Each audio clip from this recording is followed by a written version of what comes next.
I'm aware that Valve released 2 updates that I haven't covered. Honestly, there's not a lot to talk about. The November 9 update introduced Steam Chat invite support, which was actually really nice, along with fixes for server demos, and the November 13 update addressed some gameplay bugs, most notably a wall climb bug, and no, the elevator peak is still possible to do. I've made videos on subtick in the past, but this time I've done my own testings to answer the question, is CS2 subtick better than CSGO now? Let's answer that right after Skins Monkey. Skins Monkey is an automated service that lets you trade skins instantly for a fee, sign up now, and get up to $5 bonus. Simply add items from your inventory, then find skins that matches your current balance. Site offers live support 24/7. You can also top up your balance if you're missing a few dollars, and there's a lot of skins to choose from. Visit my link down below to get to Skins Monkey. So let's start from the basics. The server updates in what we call ticks, and in CS2 it is running on 64 ticks a second, which is hard-coded. This means there's around 15.6 milliseconds of time between ticks. In CSGO, if you click your mouse to shoot, the game won't process anything until the next tick. This means that you can miss your shot in CSGO by simply clicking your mouse, then moving your crosshair away once the server updates to the next tick. I slowed down this server to 0.5% of its original speed just to help explain. It's obviously less noticeable at default speed, but the delay is still there. Because of this, it's possible to feel a delay of up to 15.6 milliseconds on a 64-tick server. Now, what subtick does is that it allows for actions between ticks. This means that when you shoot, the server will save that information as a timestamp, and it will know exactly when you fired. So as long as you clicked your mouse on the enemy's head, the server will count it as a kill. This is why that first bullet in CS2 feels a lot more responsive compared to CSGO, because it's instant. In fact, both shooting and the visual firing animation are now synced, thanks to this recent banger update. Now, it's no secret that subtick actions still need to be processed by the server on a tick basis. I'm going to demonstrate it as well, assuming the numbers aren't lying. In CS2, you can use CL show FPS 3 to see ticks of the server. So by slowing down the server with host timescale, we can pretty much test subtick, and this was how people found the syncing issue with the firing visuals in the first place. Anyway, by slowing the server, check this out. I've zoomed in on the server tick so you can see for yourself. Remember, this is how the server updates what's happening in the game, and shooting in CS2 is happening between ticks. So if I was to shoot at the first half of the current tick that we're on, the server would process the kill at the next tick.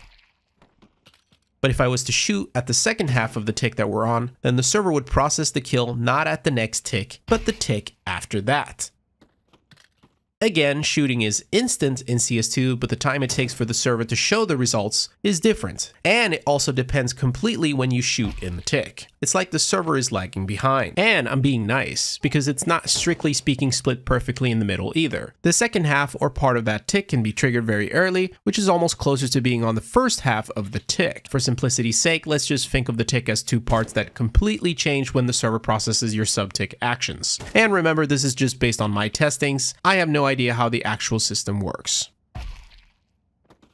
In CSGO, there isn't any CL show FPS 3 command, so there's no way for me to show the current tick of the server, but we can still show that it's being updated at the same tick interval by comparing the server variable and how fast it updates to CS2's server ticks. So in theory, we can use this to know when the server updates. To make it even more obvious, I also compared 128 tick CSGO, and yes, the numbers update at twice the speed, but they still maintain that sync, which, I mean, makes sense.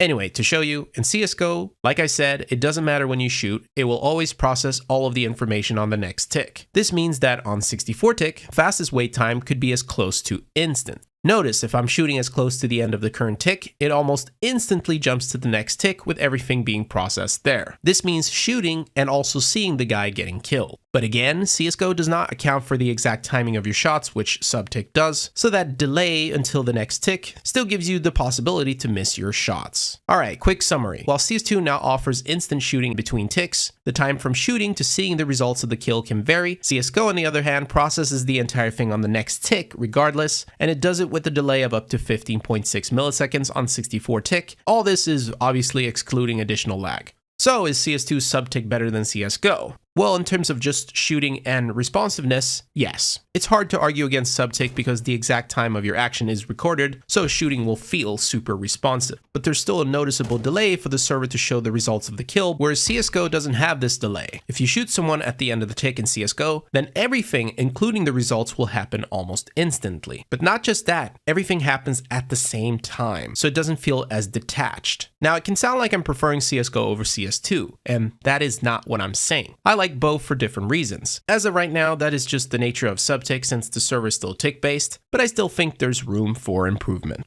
Peace.